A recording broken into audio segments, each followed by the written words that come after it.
प्रवक्ता अभिषेक झा आपके सामने यहाँ उपस्थित हूँ।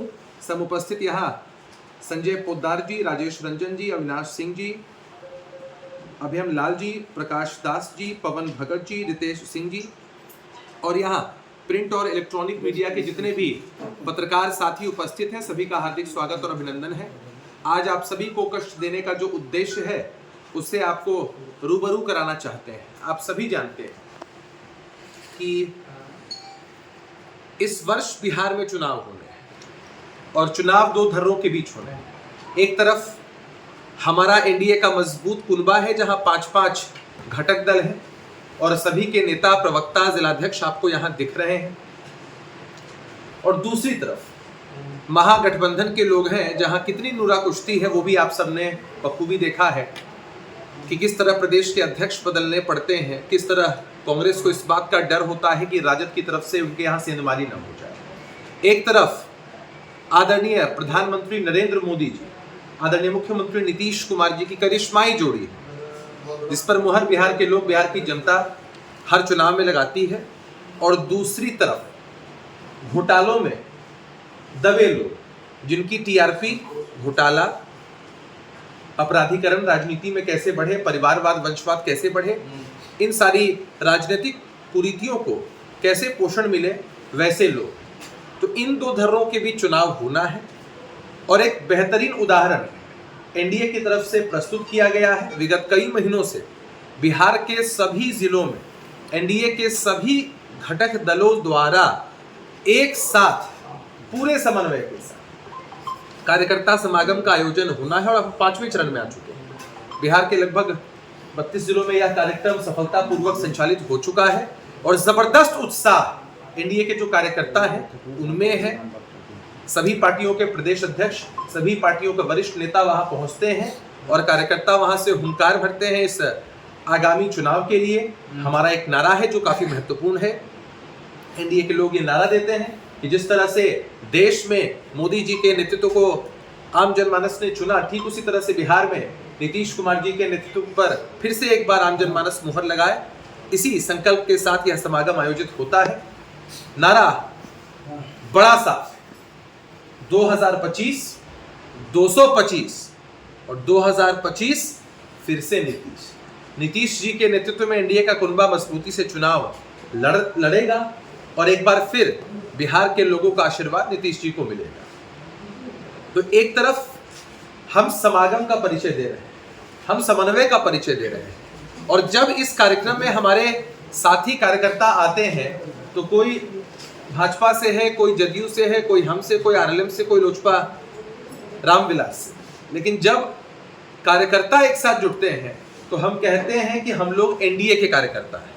और ये हमारी सबसे बड़ी टीआरपी जनता के बीच है कि एनडीए के कार्यकर्ता के रूप में हमारी पहचान है और इस वजह से भी लोग एनडीए को चुनते हैं। तो एक तरफ न्याय के साथ विकास का एजेंडा है, एक तरफ सबका साथ सबका विकास है, और एक तरफ सिर्फ अपनी झोली कैसे भरना है उस बारे में चर्चा है। आप जानते हैं कि रोजगार के मॉडल को लेकर बड़ी चर्चा होती है, सेंसेशनल बनाने का प्रयास है इस मुद्दे को। अब समझना यह है कि एक तरफ नीतीश जी का मॉडल है जिसकी चर्चा पूरे देश में होती है, जहां मेरिट के आधार पर न सिर्फ खिलाड़ियों को बल्कि लोगों को हर क्षेत्र में रोजगार मिल रहा है, सरकारी नौकरियां मिल रही हैं, बाहर से निवेश आ रहा है। और एक तरफ जो मॉडल था कि भाई अगर जमीन दोगे तो हम नौकरी देंगे, तो बिहार के युवाओं ने सीधा संदेश दे दिया है कि किसी भी कीमत पर बिहार के लोग नौकरी के बदले जमीन नहीं देंगे। तो जो लोग ढकोसला रोजगार को लेकर दे रहे हैं उनका असली चाल चरित्र और चेहरा उजागर हो चुका है। बात होती है उनकी तरफ से विकास की। किस तरह का विकास था आप सबको मालूम है। अभी तो विस्तार में हम हमारे सभी प्रवक्ता साथी इस पर प्रकाश डालेंगे, और पूर्णिया में चूंकि हम आए हैं तो पूर्णिया पर कॉन्सेंट्रेट करेंगे। मुद्दा यही है कि नीतीश जी के विकास मॉडल के सामने, एनडीए के विकास मॉडल के सामने ये लोग कहीं टिकने नहीं वाले हैं। और मसला ये है कि जंगल राज की चर्चा क्यों होती है। जंगल राज की चर्चा हम इसलिए करते हैं, अरे हम कहाँ कांग्रेस पार्टी की चर्चा करते हैं कि 1990 से पहले कांग्रेस पार्टी ने क्या काम किया। हम राजद के शासन की चर्चा इसलिए करते हैं क्योंकि मुख्य विपक्षी दल के रूप में राजद के लोग हमारे सामने हैं, और फिर राजनीतिक बहरूपियों के तरह ये सामने उपस्थित हो रहे हैं कि भाई हमको दोबारा मौका दीजिए। जिन लोगों को, जिन तेजस्वी यादव जी को अपने पिताजी और माताजी के चेहरे पर भरोसा नहीं। आप सब जानते हैं कि उनके बैनर पोस्टर में तेजस्वी जी के अलावा किसी की तस्वीर नहीं लगती। तो जिन तेजस्वी यादव जी को अपने माता पिता के चेहरे पर भरोसा नहीं है, उन तेजस्वी यादव जो लालू जी के प्रतिनिधि के रूप में ही, आप सभी जानते हैं कि तेजस्वी जी की पहचान लालू जी के प्रतिनिधि के रूप में है। तेजस्वी जी से पहले राबड़ी जी प्रतिनिधि थे। अब अगर मीसा जी या तेज प्रताप जी प्रतिनिधि हो जाएंगे तो बिहार के लोग उनको भूल जाएंगे। तो खैर ये दो दलों के बीच का चुनाव है और विस्तार। जंगल राज की बात अभिषेक जी ने उठाया। जंगल राज की गुणगान एक बार संसद भवन में अटल जी के समय पूर्व प्रधानमंत्री चंद्रशेखर जी के समय में उठी थी और इंद्र कुमार गुजराल जी देश के प्रधानमंत्री थे। उस समय में लालू जी की बात संसद भवन में नहीं उठती थी। अटल जी बार बार कहते थे कि बिहार को विकसित बनाना, बिहार की बात की जाए। नीतीश कुमार जी उस समय में सांसद थे, उन्होंने इस बात को उठाने का काम किया, लेकिन इंद्र कुमार गुजराल जी और कांग्रेस के नेताओं ने इस बात को दबाने की कोशिश की, नीतीश कुमार जी की बातों को दबाने की कोशिश की कि नीतीश कुमार जी बिहार की बात संसद भवन के अंदर ना उठाए। लेकिन अटल बिहारी वाजपेयी जी का सपना था कि बिहार को विकसित कैसे बनाया जाए, इसलिए अटल जी ने नीतीश कुमार जी को बिहार के मुख्यमंत्री के रूप में 2005 में भेजा गया और जनता के आशीर्वाद से वो बिहार के मुख्यमंत्री बने। अटल जी का सपना था कि बिहार कैसे विकसित हो। और मैं अटल जी की बार इसलिए बोलता हूं कि अटल जी का ही सोच था कि हमारा एनडीए गठबंधन मजबूत गठबंधन हो और बिहार को विकसित करते करते भारत का देश को विकसित करने का काम करें। लेकिन हम लोगों ने नीतीश कुमार जी के नेतृत्व में लगातार 20 सालों से काम कर रहे हैं और बिहार का विकास हुआ है। इस बार बिहार के बजट में 3,17,000 करोड़ का बजट दिया गया है, जिसमें महिलाओं को पिंक टॉयलेट की बात किया जाए, पिंक बसें की बात किया जाए और महिलाओं को 50% आरक्षण सरकारी नौकरी में दिया गया।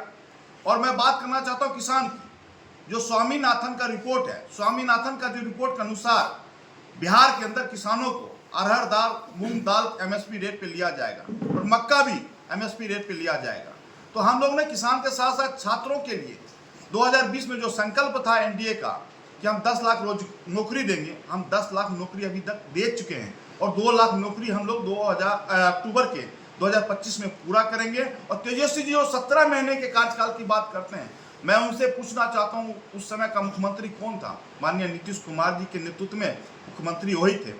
जिस विभाग में वो थे उस विभाग में एक भी नौकरी देने का काम नहीं किया। और मैं तेजस्वी जी से बार बार कहना चाहता हूं कि आप अपने पिताजी के 15 साल के कार्यकाल को क्यों नहीं बताते हैं? इसलिए नहीं बताते हैं कि उनके पिताजी ने जंगल राज किया था। जंगल राज शब्द कहां से आया? जंगल राज 5 अगस्त 1997 में पटना हाई कोर्ट ने कहा था कि बिहार के अंदर जंगल राज है। तो जंगल राज की शुरुआत हाई कोर्ट ने किया था। आज भी जंगल राज की बात हम लोग इसलिए बार बार कहते हैं कि हम अपने बच्चों को, अपने आने वाले भविष्य को बताना चाहते हैं कि बिहार में किस तरह लालू जी ने जंगल राज किया और जंगल राज का पनपता हुआ चेहरा दिख रहा है। और मैं आना चाहता हूँ कि देश के प्रधानमंत्री कहते हैं सबका साथ, सबका विकास, सबका विश्वास के साथ भारत आगे बढ़ रहा है। और बिहार के मुख्यमंत्री जी का जो विजन था 7 निश्चय, पार्ट 1 तो पूरा हुआ, पार्ट 2 भी हम लोगों ने पूरा कर लिया। और आने वाला समय 2025 में जब हमारी नई सरकार बनेगी, माननीय मुख्यमंत्री जी के नेतृत्व में, नीतीश कुमार जी के नेतृत्व में बनेगी, तो तीसरा पार्ट 3 भी हम लोग शुरू करेंगे। तो हमारा विजन होता है, उन लोगों के पास कोई विजन है, न नीति है, न नियत है, न नेता है। सिर्फ एक वो लोग बिहार के अंदर गुमराह करने की बात करते हैं। आज तेजस्वी जी एक चीज और ले आए कि 15% आरक्षण युवाओं को नौकरी में खा गया। अरे भैया, देश का पहला मुख्यमंत्री है जो 50% आरक्षण महिलाओं को नौकरी में दिया गया। जहां 35% आरक्षण मिलता महिलाओं को, 15% ज्यादा इसलिए दिया गया, जो अति पिछड़ा की बात कर रहे हैं, तो महिलाओं को यहाँ 15% आरक्षण ज्यादा दिया गया। तो कहीं ना कहीं महिला विरोधी भी तेजस्वी जी हैं, उनके पार्टी के लोग हैं, महागठबंधन के लोग हैं। जो हमारे प्रवक्ता हैं, जिलाध्यक्ष है, तो ये एक सशक्त मैसेज भी है। सशक्त मैसेज इस बात को लेकर के कि दल हम लोग का अलग अलग ज़रूर है, लेकिन कहीं ना कहीं दिल ज़रूर मिला हुआ है। और आप देख रहे होंगे जैसे अभिषेक जी हैं, राकेश जी हैं और हमारे भाई साहब हैं, सब अलग अलग दल के लोग हैं, लेकिन जो दल का दीवार है हम चाहते हैं कि 2025 में टूटे। और शीर्ष नेतृत्व के साथ साथ जो हमारे जिला के अध्यक्ष हैं, पंचायत के अध्यक्ष हैं, वार्ड के अध्यक्ष हैं, बूथ के अध्यक्ष हैं, वो भी संयुक्त रूप से हम लोग मिलकर काम कर सके, इसीलिए इस तरह का संयुक्त कार्यक्रम हम लोग पूरे ज़िले में चला रहे हैं। और लगभग अभिषेक जी ने बताया कि 32 जिलों में यह सफलतम कार्यक्रम हुआ है, जिसे हमारे कार्यकर्ता कहीं न कहीं आने वाला जो विधानसभा चुनाव है उसको लेकर के पूरी तरह से परिपक्व रूप में हम लोग तैयार हो रहे हैं। साथ ही हम कहना चाहेंगे कि आदरणीय जीतन राम मांझी और हमारे बिहार के मुख्यमंत्री नीतीश कुमार जी और आदरणीय प्रधानमंत्री नरेंद्र मोदी जी के नेतृत्व में कहीं न कहीं हम गरीब गुरबा दलित महादलित परिवार का एक तरह से विश्वास है। और बाबा भीमराव अंबेडकर जी का जो सपना है, समता समानता और बंधुत्व की मूल अवधारणा कहीं न कहीं नीतीश जी के नेतृत्व में स्वीकार हुआ है। कहीं न कहीं आदरणीय प्रधानमंत्री नरेंद्र मोदी जी के नेतृत्व में हम लोग को इसका लाभ मिला है। तो आप देख रहे होंगे उसी का फलाफल है कि जो गरीब गुरबा महादलित परिवार है, शिक्षा सेवक तालमी मरकज और विकास मित्र पूरे बिहार में दलितों को आर्थिक रूप से सबलता प्रदान करने के लिए 40,000 से अधिक लोगों की एक साथ बहाली की गई। तो यह कहीं न कहीं ऐतिहासिक कदम है। हमको तो वो भी याद है जब 2005 के पहले जिस तरह से हम गरीब लोगों को सताया जाता था, दबाया जाता था, कहीं न कहीं हमारी माँ बहन बेटियों के साथ जो खिलवाड़ किया जाता था वो भी किसी से छिपा हुआ नहीं है। हम लोग पूरी तरीके से गरीब गुरबा दलित महादलित परिवार आदरणीय श्री जीतन राम मांझी जी के नेतृत्व में, आदरणीय मुख्यमंत्री बिहार के श्री नीतीश कुमार जी के नेतृत्व में और आदरणीय प्रधानमंत्री नरेंद्र मोदी जी के नेतृत्व में हम स्वीकार है, सुरक्षित है। और बिहार की जनता यह भली भांति जानती है कि हम किसके हाथों में सुरक्षित हैं। तो यह तो तय है, इसीलिए हम लोग कह देना चाहते हैं कि 2025 में 225 से हम लोग कमतर नहीं हैं। उपस्थित सम्मानित प्रवक्ता साथीगण, एनडीए के सभी नेतागण और प्रेस मीडिया के साथियों, आज हम लोगों की सीमांचल की राजधानी पूर्णिया में प्रेस वार्ता का मूल उद्देश्य है आगामी 23 तारीख को जिला स्कूल मैदान में आयोजित होने वाली एनडीए की संयुक्त सम्मेलन। बड़े भाई अभिषेक झा जी ने आपको संबोधित करते हुए यह स्पष्ट किया कि बिहार की राजनीतिक परिस्थिति दो धड़ा में लोगों की विचारधारा के अनुरूप एक तरफ एकजुट एनडीए और दूसरी तरफ बिखरा हुआ इंडी और बिखरे हुए इंडी गठबंधन के सरकार जो लगातार ईडी और सीबीआई के दफ्तरों के चक्कर लगा रहे हैं, और दूसरी तरफ सर्वसहमति से नेता स्वीकारे जा चुके हैं आदरणीय श्री नीतीश कुमार जी।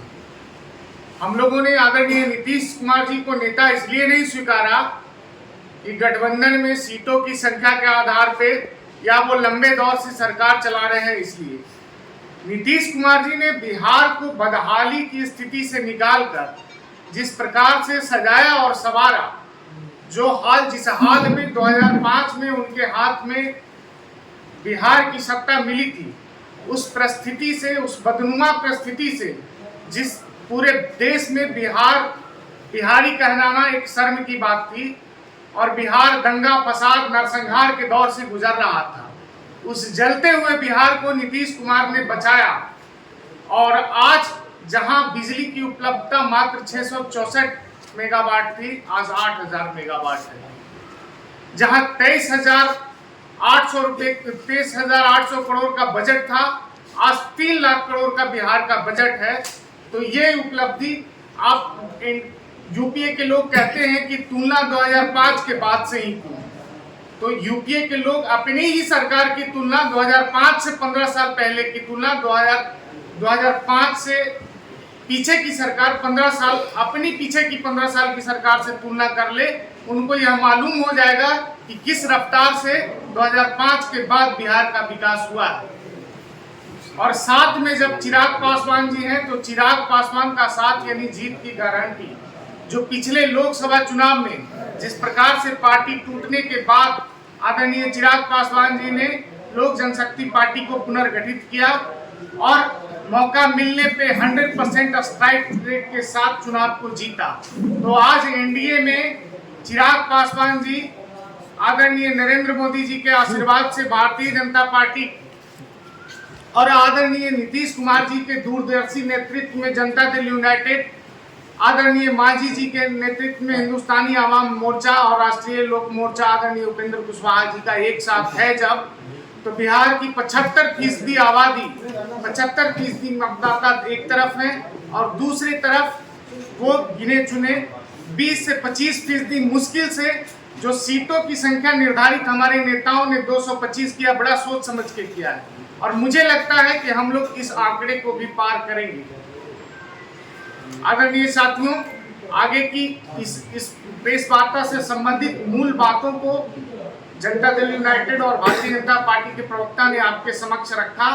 आगे छूटी हुई बातों को हमारे प्रवक्ता साथी राष्ट्रीय लोक मोर्चा के साथी आपको संबोधित करेंगे। एनडीए घटक मित्र दल के सभी राज्य के प्रवक्ता साथी और पांचों दलों के सम्मानित जिलाध्यक्ष आज आपके सामने उपस्थित है। और मित्रों, संदर्भ में अगर 2-3 लाइन में अगर हम बात करें तो आज जो प्रेस वार्ता में आप सबको हम एनडीए प्रेस वार्ता में जो आपको न्योता मिला और आप आए हैं, इसका स्पष्ट एक संदेश है। वो ये कि जहां आदरणीय यशस्वी प्रधानमंत्री नरेंद्र मोदी जी का राष्ट्रीय नेतृत्व और बिहार के अंदर विकास पुरुष यशस्वी मुख्यमंत्री नीतीश कुमार जी के नेतृत्व में जो एनडीए का गठबंधन है, वो जिस तरीके से अपने एनडीए के शासनकाल में बिहार को जिस बदहाली से निकालकर विकास की जिस ऊंचाइयों पर ले जाने का काम किया है, उस विषय में बहुत बताने की जरूरत नहीं है। आप सभी बुद्धिजीवी साथी हैं और इन चीज़ों को आप अपने रोज के दिनचर्या में महसूस कर रहे हैं, देख रहे हैं। साथियों, आप सभी जानते हैं, यह भी कोई नई बात नहीं बता रहा हूँ, बस सिर्फ याद करा रहा हूँ कि 2005 से पहले की जो सरकार थी, जो राज्य के आज मुख्य रूप से विपक्षी दल की जो दम्भ भर रहा है, हम पूरे विश्वास के साथ कह सकते हैं कि निश्चित तौर पर जिस तरह से आदरणीय नीतीश कुमार जी के नेतृत्व में और हमारे नेता आदरणीय उपेंद्र कुशवाहा जी और जो घटक दल के राष्ट्रीय नेतृत्व उनके नेतृत्व में बिहार के अंदर शिक्षा के सवाल पर, रोजगार के सवाल पर, स्वास्थ्य व्यवस्था में सुविधा और सुधार के सवाल पर हम जिन ऊंचाइयों को छुए हैं, निश्चित तौर पर हमने एनडीए ने जो विश्वास दिलाया था कि बिहार को विकास की ऊंचाइयों पर ले जाएंगे, आज बिहार वहां विद्यमान है। और इस 2025 में 225 फिर से नीतीश का जो एनडीए का नारा है, निश्चित रूप से यह विकसित बिहार को बनाने का एक संकल्प के साथ हम फिर से पुनर्वापसी करेंगे और निश्चित रूप से नीतीश कुमार जी के नेतृत्व में एक नए बिहार का निर्माण